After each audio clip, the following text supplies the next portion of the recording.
Waalaikumsalam warahmatullahi wabarakatuh. Selamat siang Bu. Siang. Mohon maaf Bu sudah mengganggu waktunya Ibu di siang.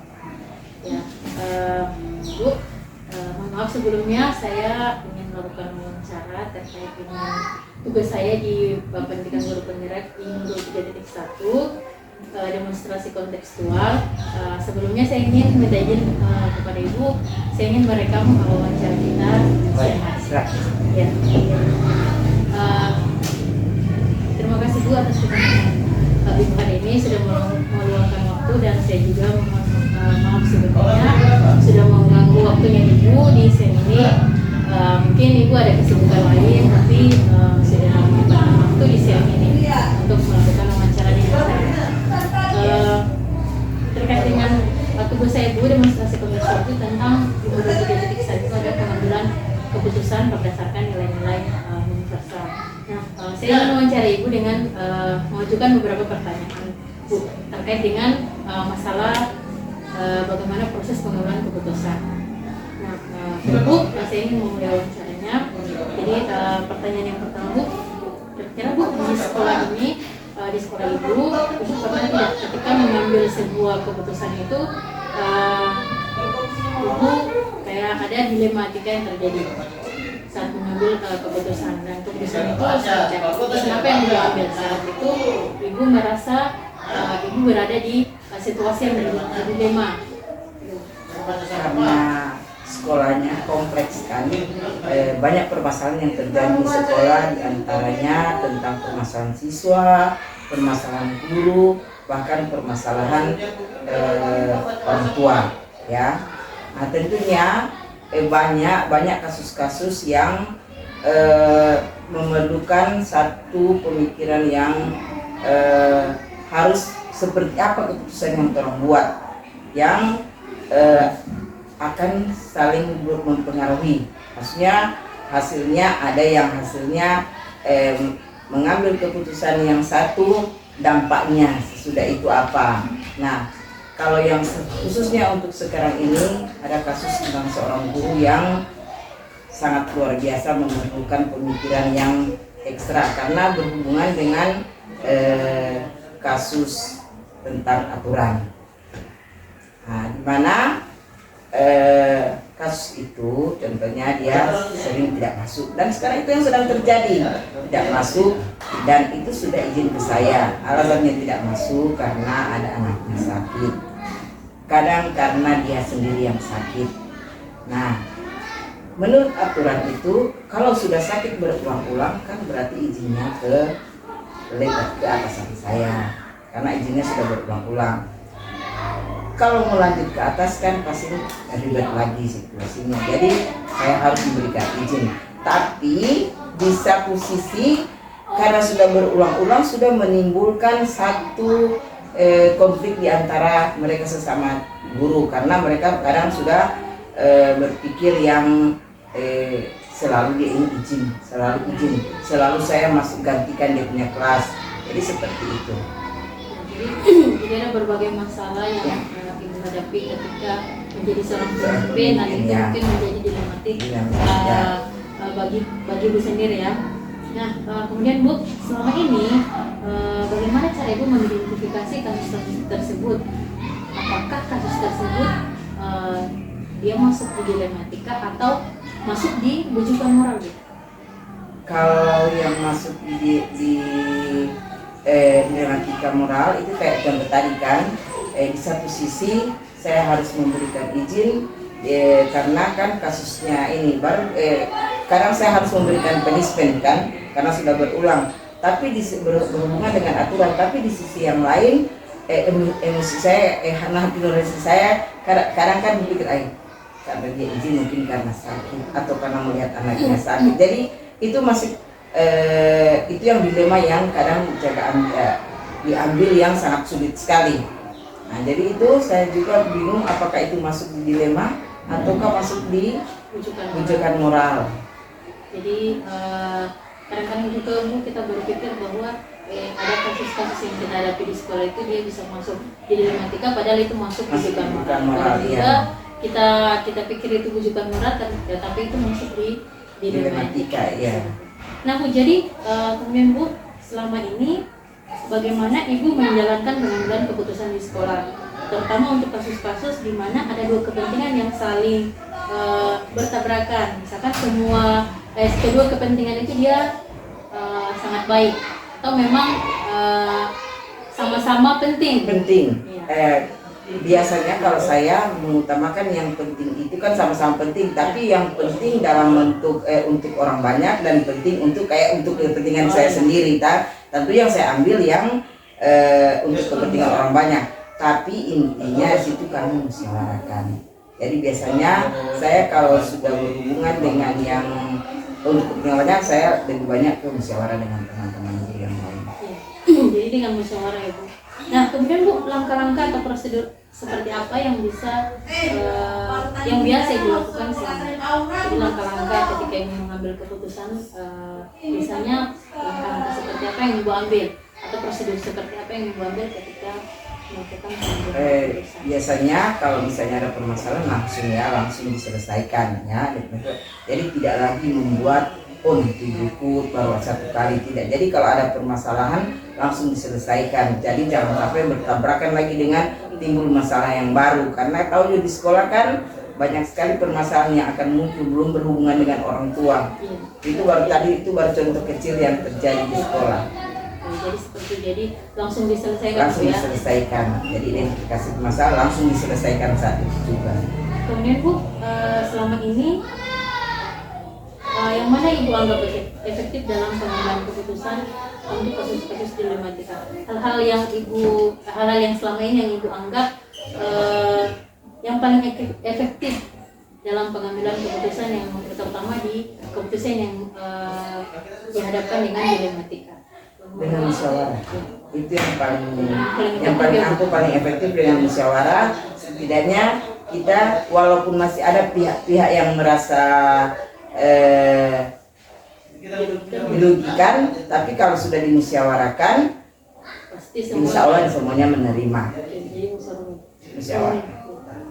Kemudian Bu, apa yang merupakan tantangan Ibu ketika dalam pengambilan keputusan, khususnya pada kasus-kasus yang berhubungan dengan dilematika? Ya, yang paling tantangan itu yang seperti saya sampaikan tadi, itu karena mengambil keputusan untuk yang satu, yang lain merasa dirugikan. Jadi kalau contohnya kasus yang tadi guru kan, karena saya berikan dia satu, mungkin merasa punishment yang dianggap tidak terlalu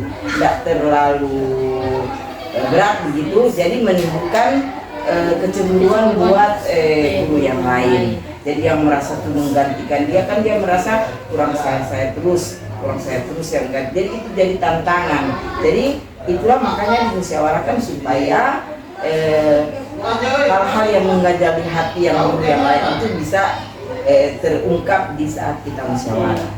Jadi memang seperti itu, kita mengambil keputusan itu juga ada yang kita itu terus berpikir bahwa apakah ketika kita mengambil keputusan ada yang itu sudah tepat, atau itu ada yang dirugikan atau tidak. Dan memang seperti itu setiap permasalahan selalu ada sesuatu. Jadi tantangannya itu ya Bu, tantangannya itu timbulnya rasa kecemburuan di ini yang lain saat mengambil keputusan. Bu, apakah ketika memiliki sebuah tata cara atau jadwal tertentu dalam sebuah penyelesaian kasus dilematika, apakah Ibu langsung menyelesaikan di tempat atau memiliki sebuah jadwal untuk menyelesaikan untuk prosedur seperti dan bentuk prosedur apa yang dijalankan? Mungkin Ibu punya tata cara ketika Ibu mempunyai tata kelola atau jadwal pengambilan keputusan, atau Ibu langsung menyelesaikan di Ya, tempat.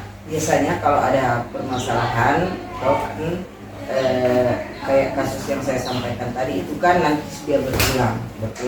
Jadi pertama itu masih teguran, dipanggil, kemudian nanti sudah 3-4 kali berulang nanti itu dimusyawarahkan. Karena kan sudah ada yang merasa dirugikan. Nah itulah yang dilema yang sangat sulit diambil oleh seorang pimpinan. Karena kan kalau selalu kan ditegur, ya tetap seperti itu, nah nanti itu dimusyawarahkan. Jadi kadang ada hal yang langsung diselesaikan saat itu juga, tapi ada itu nanti berulang. Biasanya nanti berulang, kayak contohnya tadi itu kan dia berulang kali, hampir setiap minggu, 1 hari nggak masuk, minggu berikutnya masuk, berikutnya nggak masuk lagi ya. Jadi kan dia berulang ya, nanti itu baru dimusyawarahkan. Jadi ada tahapannya. Ada tahapannya ya. Teguran pertama, teguran kedua, kedua. Nanti kalau tetap berulang, baru itu kami musyawarahkan. Nah, Bu, kira-kira ada tidak orang atau seseorang yang membantu Ibu atau faktor-faktor lain yang membantu Ibu untuk mempermudah Ibu untuk mengambil keputusan terkait dengan kasus-kasus dilema seperti ini? Dilema etika ya. Jadi kalau seseorang yang mempengaruhi itu, saya rasa tidak ada ya. Jadi yang paling mempengaruhi itu mungkin tingkat kesabaran ya, emosional yang harus saya pimpin ya. Karena sebagai pimpinan kan kita dituntut harus tegas, tapi dituntut juga harus punya welas asih.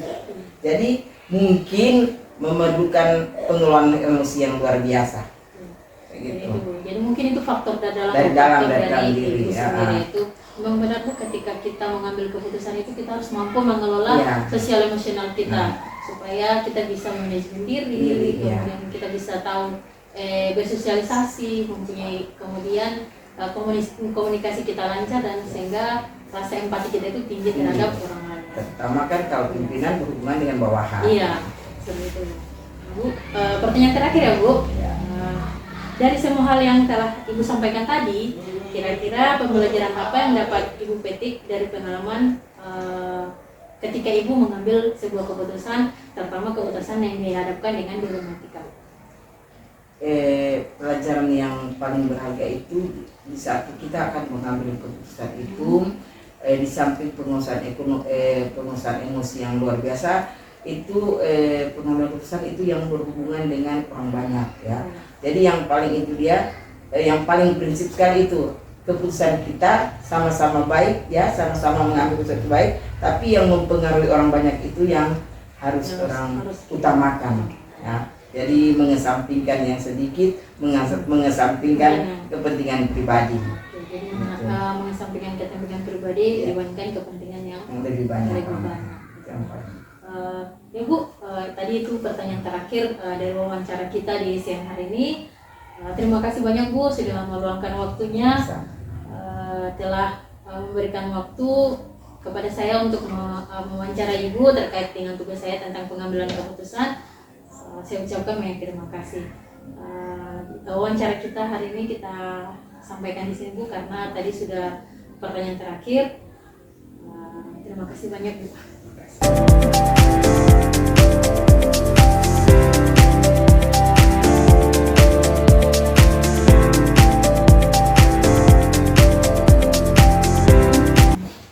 Selamat siang Pak. Siang. Mohon maaf Pak, sebelumnya sudah mengganggu waktu Bapak di siang hari ini, dan sebelumnya saya mengucapkan banyak terima kasih karena Bapak sudah meluangkan waktu kepada saya untuk melakukan wawancara ini. Sebelumnya saya mohon izin, hari ini saya akan merekam proses wawancara kita Pak. Oke, siap. Jadi hari ini saya ingin melakukan wawancara terkait dengan tugas saya di pendidikan guru penggerak di modul 3.1 demonstrasi kontekstual mengenai pengambilan keputusan berdasarkan nilai-nilai universal. Saya ingin memberikan beberapa pertanyaan kepada Bapak terkait dengan cara pengambilan keputusan yang ada di sekolah Bapak. Iya. Bapak, saya akan memulai wawancaranya Pak ya. Jadi pertanyaan pertama, Pak, kira-kira di sekolah Bapak itu Bapak pernah tidak menemui berbagai masalah atau ketika mengambil keputusan itu dihadapkan dengan dilema etika? Ya, untuk di sekolah sekali di sekolah saya ini ya banyak sekali yang tentang dilematika, ya terutama contoh kasus seperti di guru ya, ada guru yang terlambat, tapi untuk memberikan punishment kepada guru tersebut, karena kita sama-sama sebagai kepala sekolah ini adalah guru hanya memberikan tugas tambahan, walaupun bagaimanapun kita punya perasaan yang tidak enak sehingga muncul dilematik untuk memutuskan suatu masalah. Kemudian untuk siswa, biasa ada anak-anak yang disebutkan oleh guru kelasnya tidak naik kelas, tapi saya katakan kepada mereka berdasarkan pertimbangan, bahkan ada misalnya nilai positif yang dia peroleh, misalnya dia di mana DP kasus negatifnya itu suruh ingat kembali ada hal-hal yang positif yang dia lakukan sehingga bisa dinaikkan ke dalam kelas lebih tinggi. Jadi memang banyak kasus kalau di sekolah-sekolah itu terkait dengan dilematika ataupun dilema. Nah Pak, bagaimana kira-kira Bapak mengidentifikasi masalah ini? Apakah masalah ini dia masuk pada bujukan moral atau dia masuk pada dilema etika? Iya, dengan cara mengidentifikasi setiap masalah yang terjadi, mana yang termasuk di dilematika dan mana yang termasuk pada bujukan moral. Jadi diidentifikasi Pak. Jadi tergantung dengan apa yang kita hadapi, masalah yang kita hadapi, ya maka dari itu kita bisa mengidentifikasi. Iya, ketika terjadi pada misalnya pada anak atau guru, mana yang termasuk yang bujukan moral, mana yang dilematik. Nah, kemudian Pak, ketika menjalankan pengambilan keputusan, terutama dalam kasus, apakah Bapak pernah menghadapi pengambilan keputusan di mana kedua keputusan itu sama-sama penting? Iya, tentunya baru-baru ini salah satu di sekolah saya ini adalah ada seorang guru penggerak, beliau juga merupakan ketua tim di PTPK. Nah, kebetulan PTPK ini ada BIMTEK di Manado, tapi ketika itu bahwa guru penggerak yang diberikan izin oleh BGP untuk pergi ke Manado, maka saya pending guru tersebut karena saya melihat mana yang paling prioritas untuk sebagai guru penggerak itu tidak bisa diganti, tapi untuk mengikuti kegiatan tersebut bisa diganti, maka saya ambil tindakan untuk mengganti guru tersebut. Jadi itu memang sama-sama punya kepentingan Pak ya. Jadi memilih mana yang paling prioritas. Kemudian Pak, langkah-langkah atau prosedur seperti apa yang biasa Bapak lakukan pada saat pengambilan keputusan? Ya, itu dengan yang paling utama kalau kita sebagai guru itu adalah dengan cara musyawarah. Kemudian Pak, kalau misalkan dengan cara musyawarah, apakah selama ini musyawarah itu adalah hal yang paling efektif dalam pengambilan keputusan, apalagi ketika dihadapkan dengan kasus-kasus dilema etika? Ya musyawarah yang langkah yang paling efektif untuk mengambil keputusan, karena memang dari musyawarah itu misalnya kalau menghadirkan beberapa guru sehingga membuat satu keputusan, insya Allah menjadi keputusan bersama. Jadi musyawarah itu memang adalah satu langkah yang efektif, prosedur yang efektif ketika kita yang sering kita lakukan di sekolah. Pertanyaan selanjutnya ya Pak, ditantang. Jadi apakah ketika Bapak mengambil keputusan itu Bapak dihadapkan dengan tantangan-tantangan atau Bapak mempunyai tantangan-tantangan tersendiri pada saat proses pengambilan keputusan? Iya, kalau untuk pengambilan keputusan memang ada tantangan yang harus dihadapi, yaitu di dalam keputusan itu mungkin ada pihak-pihak yang merasa tidak senang, pihak-pihak yang merasa dirugikan, sehingga terjadilah tantangan tersebut. Namun sebagai pimpinan, apapun jadi tantangan harus terus menentukan satu keputusan itu harus ada. Karena sebagai pimpinan. Seperti itu, memang setiap keputusan itu pasti ada tantangan. Iya, pasti ada tantangan. Tidak ada keputusan tidak punya tantangan. Nah, kemudian Pak, ketika Bapak dihadapkan dengan suatu masalah, apakah masalah itu apakah Bapak punya jadwal untuk menyelesaikan masalah itu, atau ketika ada masalah datang Bapak langsung menyelesaikannya saat itu juga? Oh, saya rasa kalau untuk jadwal tidak ada, tapi ketika masalah terjadi harus segera diselesaikan. Jadi langsung penyelesaian masalah supaya langsung clear, selesai. clear, tidak ada lagi ya. Bapak, pertanyaan selanjutnya, pada saat pengambilan keputusan untuk mempermudah Bapak mengambil keputusan, kira-kira ada seseorang atau ada faktor-faktor lain yang membantu Bapak ketika mengambil keputusan? Dalam pengambilan keputusan tentunya saya tidak bisa mengambil keputusan sendiri. Saya tetap minta bantuan terhadap ada guru-guru senior atau guru-guru yang saya anggap mampu untuk menyelesaikan masalah, maka kita sama-sama untuk menyelesaikan masalah tersebut. Jadi kalau Bapak mempunyai seseorang guru, harus bertanya ke guru senior. Iya. Jadi ada seseorang yang membantu Bapak untuk mempermudah mengambil keputusan. Iya. Oke Pak, pertanyaan terakhir ya Pak.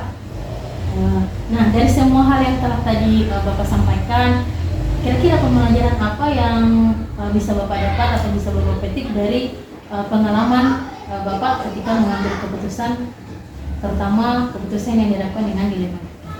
Ternyata dalam pengambilan keputusan itu harus memperhatikan keputusan yang kita ambil apakah sudah tepat atau tidak. Ya. Jadi, karena memang keputusan ini dapat membuat orang lain ada yang senang, ada yang merasa dirugikan, sehingga dari kasus itu kita belajar bahwa pengambilan keputusan itu tidak mudah. Jadi itu Pak ya jadi Bapak jadi pelajaran yang bisa dipetik, ternyata untuk mengambil pengambilan keputusan itu kita harus mempertimbangkan apakah keputusan kita itu sudah benar atau tidak. Oke Pak, tadi adalah pertanyaan terakhir. Karena pertanyaan sudah selesai dan wawancara saya juga sudah selesai. Saya ucapkan banyak terima kasih kepada Bapak sudah meluangkan waktu. Mungkin Bapak masih ada kesibukan lain, tapi saya sudah menunggu waktunya Bapak. Saya ucapkan banyak terima kasih. Wawancara hari ini kita selesaikan Pak. Terima kasih Pak.